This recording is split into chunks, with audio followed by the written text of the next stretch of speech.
गांव की कच्ची सड़क पर अवैस नंगे पैर दौड़ता है और स्कूल की घंटी की आवाज़ सुनता है। वो अपने दोस्त गुड्डू को चमकती साइकिल पर जाते देखकर रुक जाता है। अवैस की आंखों में खुशी और जलन दोनों होती है और वो अपने पुराने फाटे बग को कस कर पकड़ लेता है। वो सोचता है, अगर मेरी भी साइकिल होती तो मैं रोज़ टाइम पर पहुंचता। अवैस घर आकर माँ को चूल्हे के पास रोटी सेकते देखता है और साइकिल का जिक्र करता है। माँ हल्की मुस्कान के साथ बताती है कि पैसे कम हैं पर मेहनत से कुछ हो सकता है। राजू अपने पिताजी का पुराना टूल बॉक्स उठाता है और बोलता है कि वो काम करके पैसे जोड़ेगा। माँ उसके हाथ पर आता लगा हुआ देखती है और हाँ में सिर हिला देती है। अगले दिन राजू गांव के मैकेनिक चाचा भोला की दुकान पर पहुंचता है और काम मांगता है। भोला चाचा उसे हवा भरने और चेन साफ करने का काम देता है। अवाइस तेल से काले हाथ देखकर भी खुश होता है क्योंकि हर काम उसके सपने के करीब ले जा रहा है। शाम को वो एक पुरानी जंग लगी साइकिल का फ्रेम कोने में पड़ा देखता है और उसकी नज़र वहीं अटक जाती है। अवैस धीरे से फ्रेम को हाथ लगाता है और भोला चाचा के आते ही घबरा कर पीछे हट जाता है। भोला चाचा फ्रेम को देखता, फिर राजू को, और आंख से इशारा करता जैसे कुछ छुपा हो। अवैस का दिल तेज धड़कता है क्योंकि यूं लगता है ये जुंग लगी चीज उसकी किस्मत बदल सकती है। भोला चचा ने मुझे पास बुलाया। उन्होंने बताया कि ये साइकिल कभी गांव के पोस्टमैन की थी पर सालों से यहाँ कबद बनी पड़ी है। मैंने तुरंत कहा, चचा मैं इसे ठीक कर सकता हूँ, बस मुझे एक मौका चाहिए। चचा ने स्पनर घुमाया और कहा, ठीक है पर बेटा इसमें मेहनत और सब्र दोनों लगेंगे। रोज स्कूल के बाद मैं दुकान पहुंच जाता, सैंड पेपर से जुंग घिसने लगता, चेहरे पर धूल थी पर आंखों में एक अलग चमक। पुराने रिम को सीधा करना, ट्यूब पर पैच लगाना।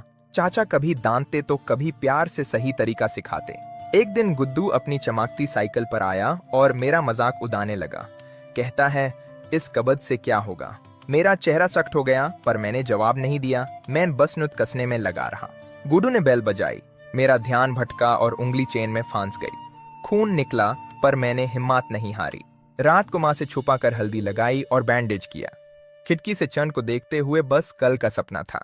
अगले दिन चाचा ने बताया कि बिना ब्रेक वायर के ये साइकिल कभी सेफ नहीं होगी। अब मेरा असली इम्तिहान शुरू होना था। अवैस अपनी जेब से सिक्के निकाल कर गिने लगता है। पैसे कम हैं और उसकी बैंडेज्ड उंगली फिर से दुखने लगी है। भोला चचा कहते हैं कि वायर शहर से आएगी पर महंगी होगी। अवैस खुद शहर जाने का फैसला करता है। सुबह अवैस एक पुरानी बस में शेहार की तरफ निकलता है। खिड़की से उसका गांव पीछे छूट रहा है। शेहार के बाजार में हर जगह दाम ज्यादा मिलता है। राजू हर दुकान पर भटकता है। एक स्क्रैप शॉप पर उसे एक पुरानी ब्रेक वायर मिलती है। वो यूं खींचकर उसकी मजबूती चेक करता है। वापस आते वक्त बारिश शुरू हो जाती है और वायर का पैकेट भीगने लगता है। गांव पहुंचकर वो वायर चाचा को दिखाता है।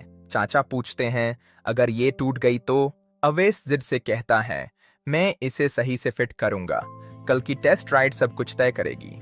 अवैस अपनी बैंडेज्ड उंगली संभाल कर ब्राके वायर फिट करने लगता है। वो वायर को सही टेंशन पर सेट करता है। भोला चाचा कहते हैं कि वायर शहर से आएगी पर महंगी होगी। अवैस खुद शहर जाने का फैसला करता है। हवा उसके चेहरे से टकराती है और उसकी आंखें खुशी से चमक उठती हैं। ब्रेकें दबाते ही साइकिल रुक जाती है। गुड्डू हैरानी से साइकिल को देखता है और धीरे से बोलता है, साही बनाई।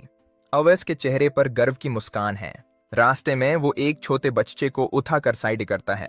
अब वो सिर्फ एक लड़का नहीं, जिम्मेदार भी है। स्कूल गेट पर घंटी बजती है और आवाज टाइम पर अंदर पहुंचता है। सांस तेज है पर चेहरा रोशन। वो अपनी साइकिल को देखकर सोचता है, मैं कर सकता हूँ। आज उसे अपनी एक नई पहचान मिल गई है। अवैस की मेहनत रंग लाई और उसकी कहानी यहाँ पूरी होती है।